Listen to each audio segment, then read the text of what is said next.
57 floors above Manhattan. I smooth the wrinkles from my simple black dress and check my watch for the third time in as many minutes. The private dining room at Carter & Row gleams like a jewel box crystal chandeliers, capturing the last golden rays of sunset. White linen tablecloths pressed to perfection, silver polished to mirrors. Through floor-to-ceiling windows, Central Park stretches below us, already dotted with the first evening lights. The sommelier approaches with a respectful nod. "Everything is prepared exactly as you requested, Miss Coleman." "Thank you, David." I scan the room one last time, my stomach twisting into familiar knots. A lifetime of planning has led to this moment, my father's 61st birthday celebration. The one event I can't afford to get wrong. The elevator chimes. My father's voice carries into the room before I see him. "Are you sure we're in the right place, Margaret? This seems..." He stops at the threshold, mouth falling open. I've never seen my father speechless. "Stella?" His weathered electrician's hands tremble slightly as he takes in the panoramic view, the glistening silverware, the bottle of bourbon I had imported from a small batch Kentucky distillery he once mentioned in passing. "Happy birthday, Dad." My voice comes out steadier than I feel. He crosses to me, tears already welling in his eyes. "Stella, this is beyond anything I imagined for my birthday." Before I can respond, the elevator chimes again. My mother slips in first, her gentle smile stretching wide as she embraces me. Behind her, my sister Laura appears, surveying the room with the same calculating gaze she uses when assessing marketing campaigns. Her husband Ethan follows, monogrammed cufflinks glinting as he adjusts his tailored suit. My younger brother Jacob trails behind them, fresh MBA still shining in his eager eyes. "Nice view," Laura whispers to Ethan, but not quietly enough. Wonder what she promised to get this reservation. I swallow the familiar sting and focus on my father's joy as he explores the room, touching the crystal glasses with reverent fingers. This night is for him, not for me. Not for the comments that will inevitably follow. "Richard, isn't this lovely?" my mother asks, slipping her arm through his. Margaret Coleman has spent a lifetime smoothing rough edges in our family. Her soft voice, the counterbalance to all our sharp corners. Beyond lovely. Dad can't stop smiling. I've never seen anything like it. Something inside me unclenches just a fraction. This is why I've worked 80-hour weeks, why I've built an empire in secret, why I've endured every dismissive comment about my little consulting job in Brooklyn. For moments like this, my father's unbridled happiness. As a child, I'd watched him leave for double shifts, his electrician's tool belt slung low over worn jeans. He'd missed my art show when I was 12, the blue ribbon on my watercolor landscape, seeming dull without him there to see it. But later that night, he'd sat on the edge of my bed, smelling of copper wire and honest sweat. "Someday, when we can afford it, I'll make it up to you," he'd promised, his calloused thumb wiping away my tears. That night, I'd made my own silent vow. I would give him everything he couldn't give himself. The maitre d' escorts us to our table as a pianist plays softly in the corner. Laura runs her finger down the wine list, her eyebrows climbing higher with each page. "A $700 bottle?" She looks up at me, her smile sharp. "Playing with Daddy's credit card tonight?" Ethan chuckles, swirling the water in his glass. "Unless consulting suddenly pays like Wall Street." Heat crawls up my neck. I could end this charade with a single sentence.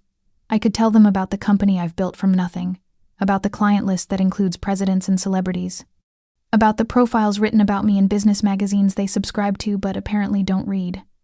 But I don't, because the moment I do, everything changes. The way they see me, the way they treat Dad, the family dynamic that, despite its flaws, is the only one we have. Jacob leans forward, eager to join the conversation dominated by our older sister. My sister, the mysterious Brooklyn consultant. He smiles, trying to soften the jab with a wink, but the damage lands just the same. My mother's hand reaches for mine under the table. "Please," she whispers. "Let's just enjoy Richard's birthday." I squeeze back, forcing my face to remain neutral. "Tonight isn't about me," I say evenly. "It's about Dad." Laura examines her menu with exaggerated concentration. "Well, I hope you've budgeted for this little extravagance. Some of these appetizers cost more than I bet you make in a day." The comment hangs in the air, hovering like smoke. My father's smile dims slightly, his joy momentarily clouded by his eldest daughter's implications. Something hardens inside me. If it bothers you that much, I say, meeting her gaze directly, I'll just pay the bill myself. For once, Laura looks taken aback, but recovers quickly. Oh, don't be dramatic. I'm just looking out for you. Before I can respond, David approaches our table carrying a silver tray with a bottle. I recognize immediately a rare vintage champagne that costs more than most people's monthly rent. Compliments of the house, Miss Coleman. He presents the bottle with a slight bow, his professional demeanor perfect but tinged with genuine respect. Laura's eyebrow raises sharply. They know you by name? Her voice drops to a stage whisper. What exactly did you have to do for that? The table goes silent. Ethan's smirk widens. Jacob looks down at his plate. My mother closes her eyes briefly. I take a measured breath, counting silently to 5. Years of hiding my success, of deflecting questions, of maintaining the careful balance in our family, all of it trembles on the edge of collapse. More than you might think, I say finally, my voice so quiet they have to lean in to hear me. My father reaches for his water glass, unaware of the undercurrents swirling around him. He raises it in an impromptu toast, his face glowing with simple happiness. To family, he says earnestly. Nothing matters more. I raise my glass alongside everyone else, forcing my lips into a smile that doesn't reach my eyes. At that moment, watching my sister's calculating gaze over the rim of her glass, I know the careful world I've constructed is about to shatter. The truth I've hidden will emerge, messy and uncontrolled. And nothing, not our family, not our relationships, not the delicate balance I've maintained for years, will ever be the same again. I fork another bite of truffled risotto, while Laura describes her latest career triumph, her voice carrying across the table with practiced precision. 6 figures now, and that corner office I've been eyeing for 2 years. The view of the financial district is incredible. She adjusts her diamond tennis bracelet, making sure it catches the light. The previous marketing director lasted 5 years? I did it in 3. Ethan sets down his wine glass, his Harvard class ring clinking against the crystal. Speaking of professional milestones, I just won the Brentwood case. He loosens his tie slightly, the picture of calculated casualness. That's how you earn respect in this business. Results that speak for themselves. Dad beams at them both, pride etching deeper lines around his eyes. He's wearing the suit I bought him last Christmas, one he insisted was too fancy until tonight. The charcoal gray complements the silver at his temples. Both of you, so accomplished. His voice brims with genuine warmth. Your mother and I couldn't be prouder. Jacob leans forward, unwilling to be left out. I've got 3 offers already, even before graduation. Starting salary at twice what Stella probably makes. He glances at me, seeking approval from Laura more than trying to wound me. The Erickson firm practically begged me to join their team. I say nothing, taking another sip of wine. The vintage is exceptional notes of blackberry and cedar with a hint of vanilla. I'd selected it specifically for Dad, who once mentioned loving a similar bottle shared at a coworker's retirement party 15 years ago. Laura narrows her eyes at my silence. How is that glorified closet you call home, Stella? Still in that same Brooklyn apartment? I don't know how you stand it. The commute alone would kill me. It suits me, I answer simply. Always the minimalist. Ethan chuckles, the sound hollow and practiced. Though I wonder if it's minimalism or necessity. My mother places her hand on Dad's arm, her fingers tightening slightly. A warning sign I recognize from childhood, her silent plea for peace. Stella's apartment is quite charming, Mom interjects. All those built-in bookshelves and that lovely bay window. Laura ignores her. Any man willing to split the check with you yet? Or are they all scared off when they see where you live? The jab lands harder than she knows. Not because I care about dating, but because of what it reveals about her. The belief that a woman's worth is measured by the man willing to pay for her. I notice how Dad's shoulders slump slightly, his earlier joy dimming with each barb. Mom's eyes meet mine across the table, silently begging me to let it go. This pattern is so familiar it has its own choreography. Laura attacks, Ethan reinforces, Jacob follows, and I absorb it all to protect Dad's celebrations from turning sour. But tonight feels different. The weight of years of hiding, of diminishing myself to make others comfortable, presses against my chest until I can barely breathe. The dessert plates are cleared, and the waiter approaches with the leather bill folder. Without hesitation, I reach into my purse and extract my black titanium American Express Centurion card. Laura's laugh cuts through the momentary silence. Is that from one of those fake card websites? The ones college students use for Instagram photos? Ethan straightens, always ready to display his knowledge. Those black cards require $250,000 minimum annual spending just to qualify. Plus, a $10,000 initiation fee and $5,000 yearly membership. He looks at me with amused condescension. It's the card billionaires carry. I place the card in the leather folder and hand it to the waiter without comment. Minutes later, he returns, his professional demeanor cracking slightly. I'm terribly sorry, Miss Coleman. There's an issue with your card. A ripple of satisfaction passes between Laura and Ethan. Jacob leans back, visibly relieved that the pecking order remains intact. Fantasy life catching up with you? Laura whispers, loud enough for everyone to hear. I meet the waiter's eyes. Please ask Thomas to come speak with me. Who's Thomas? Jacob asks. The general manager. I answer, folding my napkin precisely. Mom's fingers twist her wedding band, her nervous tell. Dad looks confused, concern creasing his forehead. I hate seeing him worry, especially tonight. Within minutes, Thomas Reynolds approaches our table, his silver hair and impeccable suit, projecting the authority of someone who has spent decades managing one of Manhattan's most exclusive establishments. He looks genuinely distressed. Miss Coleman, I just learned what happened. His normally confident voice drops apologetically. The accounting department has temporarily frozen all transactions while they process the quarterly statements. Laura's smirk freezes on her face. Your company still has an outstanding credit of $520,000 from the corporate event series. Thomas continues. Would you prefer we transfer tonight's charges to that balance? The silence that falls over the table is absolute. I can hear the soft piano music from the main dining room, the gentle clink of glasses from other tables. I understand, I say quietly. Please apply tonight's bill to that balance. Laura's wine glass nearly slips from her hand. She recovers quickly, but not before I notice the tremor in her fingers. Your company? Her voice rises slightly. Ethan already has his phone out, thumbs moving rapidly across the screen. His eyes widen. Coleman Lux Events. Forbes 30 Under 30 nominee? Jacob leans over to look at Ethan's phone. Fastest growing luxury event firm in New York.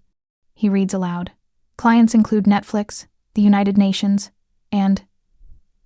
He trails off, looking up at me with new eyes. Dad's voice breaks as he speaks. Stella, is this true? I meet his gaze, seeing the questions behind his confusion not just about my success, but about why I kept it hidden from him for so long.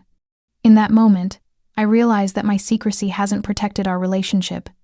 It's prevented him from truly knowing me. Yes, I answer simply. It's true. The victory feels hollow. Laura's stunned expression, Ethan's rapid recalculation, Jacob's newfound respect. None of it compares to the hurt in my father's eyes. The realization that I've kept an essential part of myself hidden from the people I love most. I've won the battle but damaged something precious in the process. The truth I've revealed has forever altered how my family sees me, but more importantly, it's exposed the painful reality that I never trusted them enough to see all of me. The cost of this revelation stares back at me across the table, reflected in 5 pairs of eyes that will never look at me quite the same way again. The silence hanging over our table after Thomas's revelation carries a weight all its own. I watch my family process what they've just learned, the company, the Forbes nomination, the $500,000 credit. Laura's face transitions through shock, disbelief, and finally settles on something that looks suspiciously like betrayal. Why would you keep this from us? Laura demands, her defensive anger crackling through her carefully modulated marketing director voice. Were you ashamed of your family? The accusation stings worse than I expected. My hands remain steady on the linen tablecloth, while my heart hammers against my ribs. Ashamed? I repeat, tasting the word. Ethan leans forward, his lawyer's eyes recalculating everything he thought he knew about me. So, you've been playing the struggling consultant while secretly running a multi-million-dollar company? His tone suggests, I've committed fraud rather than built something from nothing. You let us think you were barely getting by. Jacob adds, his voice smaller than our sister's but no less confused. "All those times we invited you out and you said you couldn't afford it." Their questions turn from curiosity to accusation with each passing second. The celebration has morphed into an interrogation where I'm the suspect. Dad looks back and forth between us, his birthday joy evaporating. Mom dabs at her eyes with her napkin. "We've been so blind," she whispers. "All this time." I take a slow breath, centering myself. The restaurant's ambient noise fades as I make my choice. No more hiding. "I wanted to be loved for who I am, not what I own," I say, my voice steady despite the tremor in my chest. "Would you have treated me the same if you knew?" Laura opens her mouth to protest, but I continue before she can interrupt. Coleman Lux Events will hit $75 million in projected revenue this year. Our client list includes Netflix, NASA, and 3 UN diplomatic events. The facts flow easily after years of keeping them bottled inside. The Brooklyn location you mock isn't just an apartment, it's near our warehouse and design studio. Ethan's eyes widen slightly at the numbers. Jacob's jaw drops. "You never asked about my business," I point out. "Not once. You assumed, and I let you, because I wanted normal family relationships, not partnerships or investment opportunities." Laura's cheeks flush crimson. "You let us lecture you about money while you were probably the wealthiest person in the room." Her voice shakes with what might be anger or embarrassment, perhaps both. The question I've held back for years finally breaks free. "Would your advice have been different if you knew?" Laura's mouth opens, then closes. For once, my sister has nothing to say. The silence answers for her. Ethan clears his throat, attempting to reframe the narrative. "We were just concerned about you, Stella. Living in Brooklyn, working as a consultant, it seemed precarious." "No." The word comes out sharper than I intended. "You were measuring your worth against mine. My success threatened the hierarchy you've built your identity around." Their shocked expressions confirm I've hit the mark. Dad reaches for my hand across the table, his eyes glistening with unshed tears and something that looks like pride. Thomas approaches again, his timing impeccable. "Miss Coleman, I wanted to mention that our vintage wine cellar would be available for your parents' anniversary celebration next month, as you requested." Mom looks up, surprise evident on her face. "Stella, you don't have to." "I want to," I tell her gently. The restaurant staff moves around us with practiced efficiency, their deference to me obvious now that my family is paying attention. My phone buzzes with a notification from Diane, my executive assistant, checking if everything is going well. The brief text visible on my screen doesn't go unnoticed by Laura. The chef emerges briefly from the kitchen, making his way to our table. "Miss Coleman, a pleasure as always. The special dessert you requested for your father is ready whenever you are." He retreats after a respectful nod, leaving another piece of evidence that I belong in this world my family never knew I inhabited.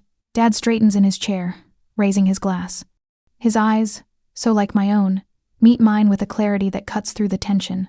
"To my daughter," he says, his voice thick with emotion, "who succeeded beyond my wildest dreams while staying true to herself." Laura raises her glass half-heartedly, her knuckles white around the stem. I redirect gently, turning the focus where it belongs. "To Dad, the person who taught me that character matters more than money." I meet his gaze directly. "Everything I've built started with the values you gave me." We drink, and I can feel the family hierarchy shifting beneath us like tectonic plates. Laura and Ethan exchange worried glances across the table.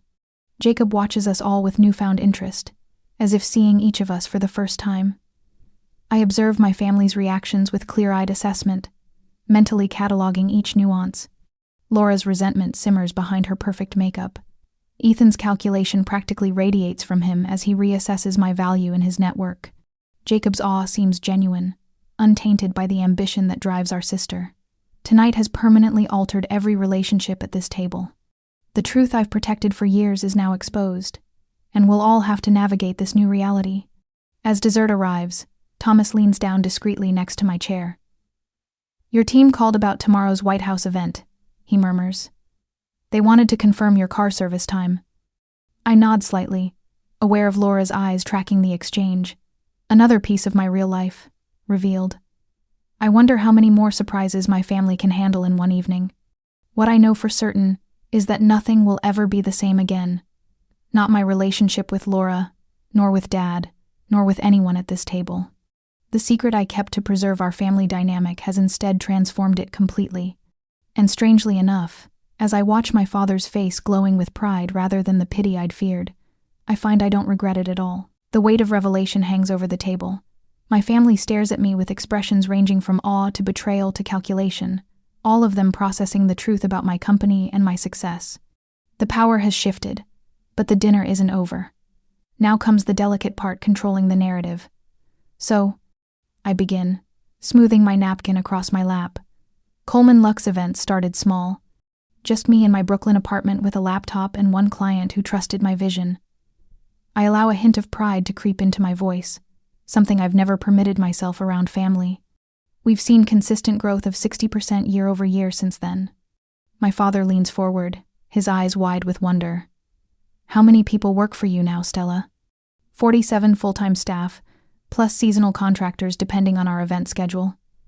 The numbers roll off my tongue with practiced ease, the same statistics I share with potential investors, though never before with my own flesh and blood. Laura's shoulders stiffen as she exchanges a glance with Ethan. I recognize their silent communication. I've witnessed it at every family gathering. She's recalibrating, preparing to attack from a new angle. So it's just party planning? Laura's voice drips with calculated dismissal. Sounds like you got lucky with a few clients. The old Stella would have flinched, would have scrambled to explain. Instead, I take a sip of water, letting the silence stretch between us. Event design and strategic experience architecture, I correct her gently. Our clients include 3 Fortune 10 companies, 2 presidential campaigns, and the opening ceremony for the International Film Festival.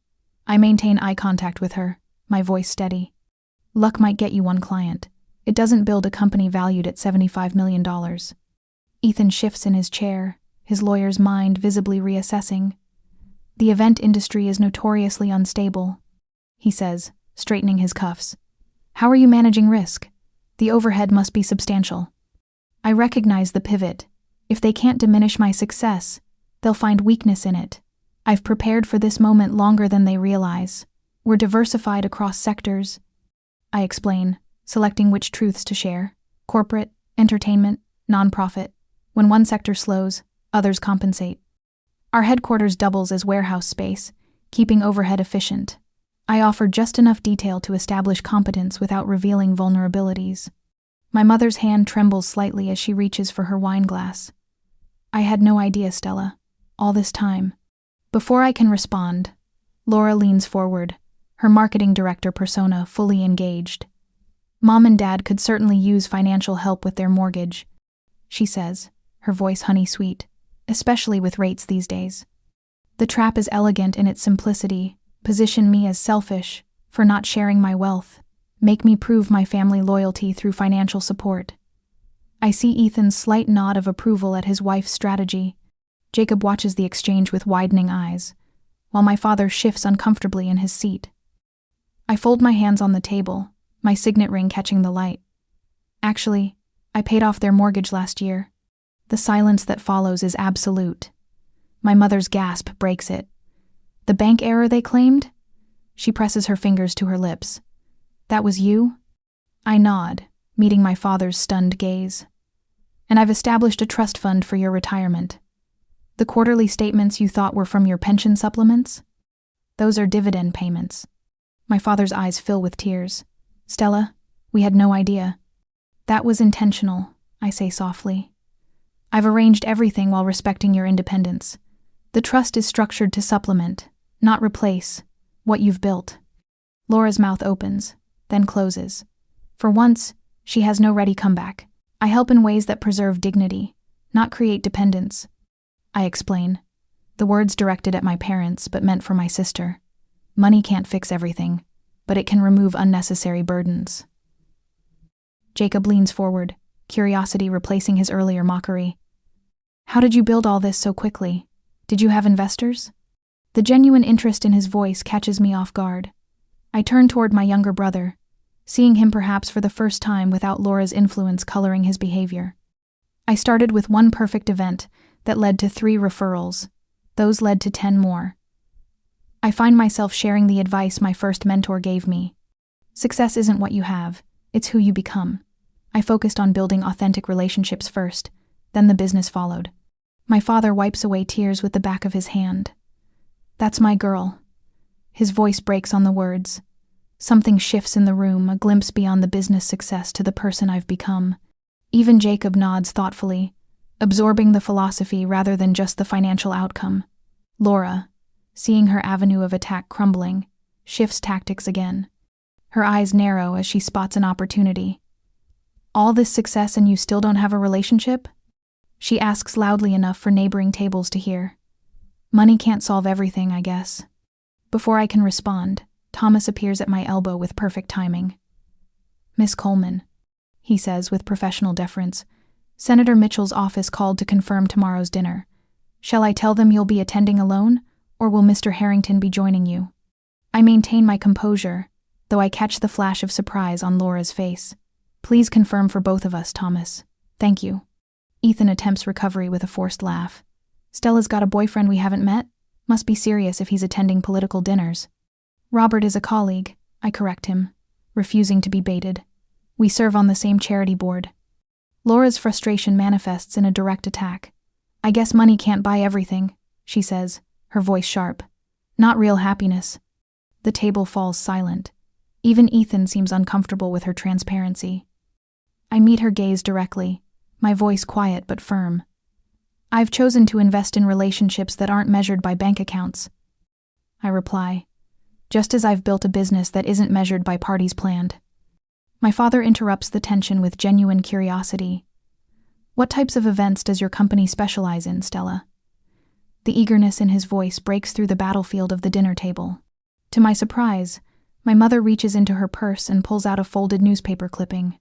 I saved this from the Times business section, she admits, smoothing it on the table. About your work with that technology conference last spring. The yellowed paper shows me in profile, directing staff at our largest event to date. I had no idea she knew. You saved that? I ask, my voice catching. She nods, a small smile playing at her lips. I have a whole file at home. The revelation stuns me into silence.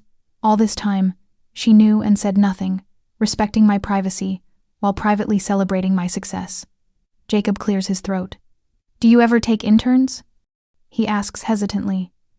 I mean, my MBA program requires an internship next semester, and I thought maybe. His request hangs in the air, a genuine olive branch extended from the family member I least expected. We do, I reply carefully. I'd be happy to connect you with our HR director. Even as I speak, I notice Laura and Ethan increasingly isolated in their criticism, the family dynamic shifting before my eyes. My father asks thoughtful questions about business structure. My mother mentions another article she saved. Jacob takes notes on his phone about internship possibilities. I'd love to give you all a tour of our design studio sometime, I offer, surprising myself with the invitation. It's where we prototype experiences before taking them to clients. Laura forces a smile that doesn't reach her eyes. That would be interesting. I watch as Ethan's calculating gaze shifts, his networking instinct overriding his loyalty to Laura's criticism. I'd like to see the operation, he admits. Always good to understand growing businesses. They exchange whispered words, Laura's hand gripping his arm with subtle urgency. Their facade is cracking under the weight of reality. We should talk about potential corporate clients, Ethan suggests, ignoring his wife's warning glance. My firm has several that might benefit from your services. Laura's composure finally fractures. This is ridiculous, she hisses. We've always been the successful ones, the ones with real careers. Her words hang in the air, the truth of her resentment finally exposed. Jacob looks away, embarrassed. My parents exchange pained glances. Success means different things to different people. I say quietly, not to wound but to acknowledge. For me, it's about creating something meaningful while staying true to myself. The truth settles over the table like a fine mist, subtle but impossible to ignore. In revealing who I truly am, I've altered our family's dynamic forever. The facades have crumbled, leaving us to navigate what remains, and for the first time in years, I'm not afraid of what comes next. Laura leans across the pristine white tablecloth, her diamond tennis bracelet catching the light as she gestures toward me with her wine glass. The Cabernet swirls dangerously close to the rim, Stella, you should consider letting family invest in your business. Her smile doesn't reach her eyes. We could help you expand beyond your current limitations. Ethan nods vigorously, already pulling a business card from his wallet. Legal services too. Family discount, of course. He slides the embossed card toward me. Corporate law is my specialty.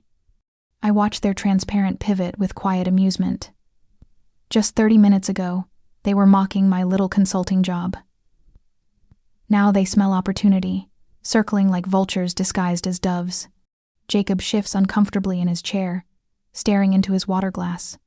At least he has the decency to look embarrassed by their obvious maneuver. Please, not tonight, my mother whispers, placing a gentle hand on Laura's arm. Laura ignores her, zeroing in on me with the intensity she usually reserves for marketing campaigns. What's your current valuation? 7 figures? 8? I take a slow sip of water, letting the question hang. You should consider a family board position. Ethan interjects, voice rising. Someone with real-world business experience. He straightens his Italian silk tie. The event industry is volatile. You need risk management. Family helping family, Laura adds, her voice honeyed but eyes calculating. That's what matters in the end. Ethan nods solemnly. Blood is thicker than water, Stella. I notice my father's shoulders slump slightly, his earlier joy dimming under their aggressive tactics. He pushes back his chair abruptly, the legs scraping against the hardwood floor. Excuse me, he mutters, heading toward the restaurant's terrace. The table falls silent. Laura has the grace to look slightly chastened, though I suspect it's more from losing her target than actual regret. I stand, placing my napkin beside my plate. I'll check on him. The cool night air hits my face as I step onto the terrace. Dad stands at the railing, Manhattan spread before him like a glittering carpet. His weathered hands grip the metal, knuckles white. Dad? I move beside him, giving him space. He doesn't turn, but I see a tear track down his lined face. I feel I've failed you somehow. The words pierce me. What? All these years. His voice breaks. You built this empire while I was still treating you like my little girl who needed protecting. He finally turns to me, eyes red-rimmed. I should have seen you. I should have seen you. I take his calloused hand in mine. You gave me everything that matters, Dad.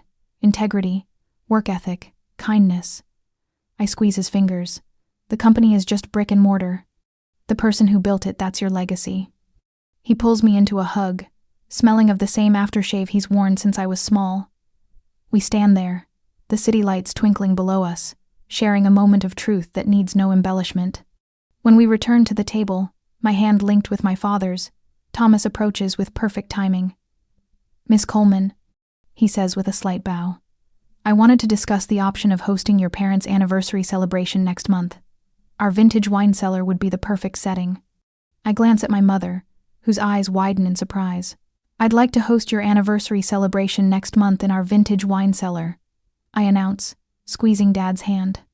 Tears fill my mother's eyes. You don't have to do that, she whispers. I meet her gaze, letting her see the truth I've hidden for so long. Of all the events I plan, this one matters most. Laura sets down her wine glass with a sharp clink. What exactly do you mean by our wine cellar? I settle into my chair, feeling a strange lightness. The time for hiding has passed.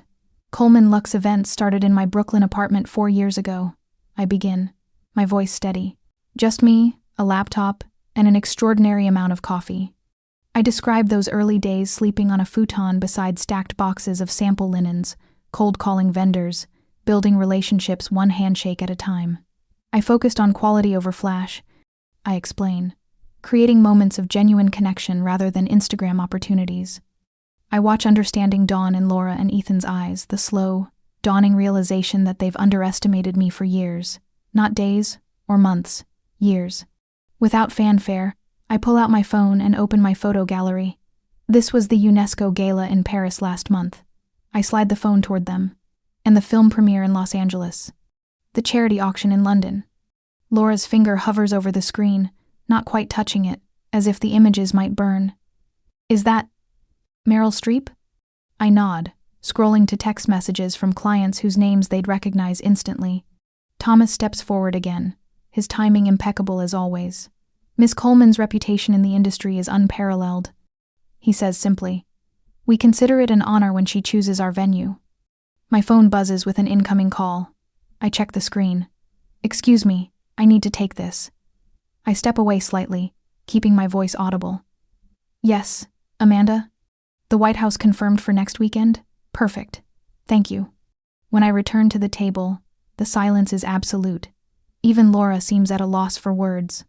The evidence has been masterfully deployed not in a showy display of wealth, but in the undeniable proof of a success beyond anything they had imagined. I turn to Laura and Ethan, studying their faces shocked, perhaps a little ashamed, definitely recalculating. "I'd value your professional perspective sometime," I say, surprising even myself with the sincerity in my voice. "Laura, your marketing insights could be valuable for our spring campaign." "Ethan, we occasionally need outside counsel on international contracts." They exchange confused glances, clearly unprepared for generosity after mockery. My father reaches for my hand again, his eyes shining. I've never been prouder than I am right now. Laura sets down her fork, composing herself. "We didn't know." I meet her gaze steadily. "That was by design. I wanted to know who sees me, not what I've built."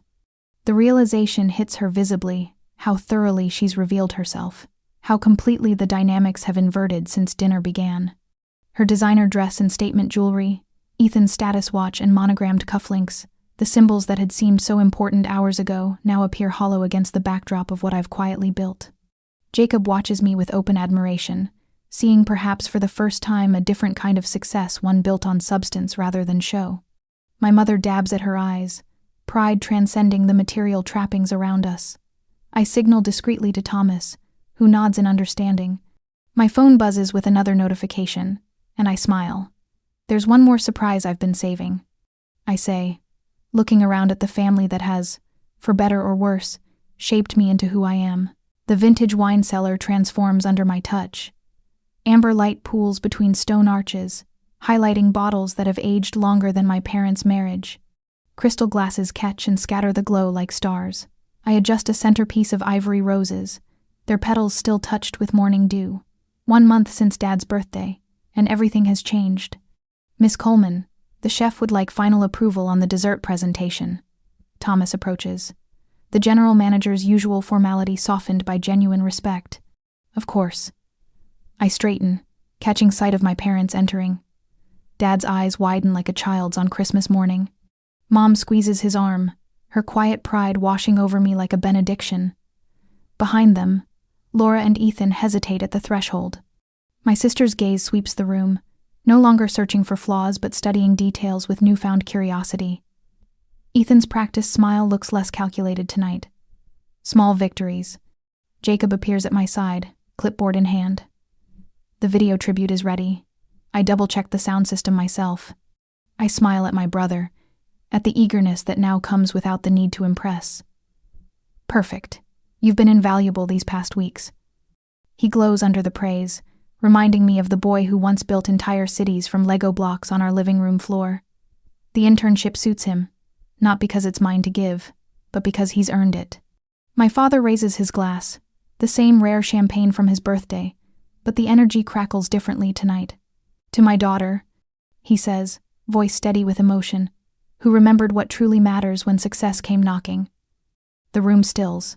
50 guests, family, industry colleagues, friends, turn toward us. "You could have left us behind," he continues. "Instead, you built a bridge." Words catch in my throat.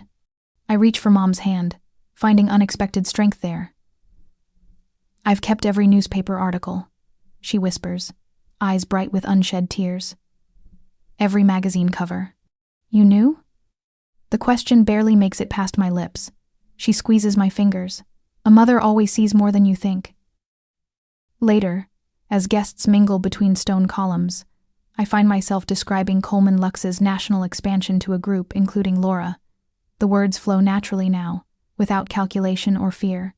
No more hiding achievements to protect feelings. No more diminishing my light to make others comfortable in their shadows. "We're opening offices in Chicago next month," I explain, watching Laura's expression. Not for signs of jealousy, but for understanding. The market for authentic experiences keeps growing. She nods, then surprises me. How do you balance client expectations with your vision? That's always my struggle in marketing. The question lacks her usual sharp edges. It's genuine, a professional reaching out to another professional. I answer thoughtfully, and for the first time in years, we talk as sisters rather than competitors. Across the room, Jacob huddles with two of my senior designers, his animation visible even from a distance. I excuse myself from Laura and make my way over. But what if we created experiences designed specifically for family reconnection? Jacob is saying, hands sketching invisible diagrams in the air. That's exactly the kind of thinking we need. I tell him, joining their circle. Build something that matters to you, not to others. Success follows passion more reliably than it follows trends. Laura watches us from across the room, something shifting behind her eyes. Understanding, perhaps, or recognition of a truth she's kept buried beneath designer labels and corner offices. The evening softens into dusk. Our family walks together along the curved pathways of Central Park, golden hour painting everything in honeyed light. The restaurant towers glitter above us, but here among autumn leaves, we find a different kind of luxury. I've been measuring success all wrong, Laura says quietly, breaking our comfortable silence.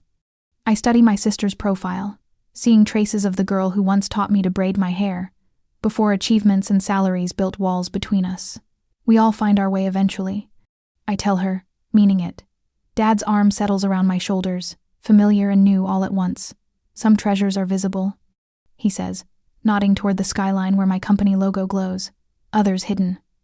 His eyes move to our little group, walking together without pretense. The best thing you can give your family isn't money or luxury, I say, watching sunset paint the sky in impossible colors. It's the truth about who you really are. 3 weeks later, I host dinner in my Brooklyn apartment. Simple pasta steams on mismatched plates. Candles flicker in jelly jars. Nothing like the opulence of Carter and Row, but somehow more precious. Laura chops tomatoes beside me, asking questions about knife technique rather than company valuation. Jacob and Ethan debate basketball statistics without keeping score in their own competition. Dad watches us all, contentment settling into the lines of his face. I reach for my phone, capturing the moment, not for Instagram or business portfolios, but for myself. For the quiet triumph of a family rebuilding on foundations of truth. Some victories need no audience at all.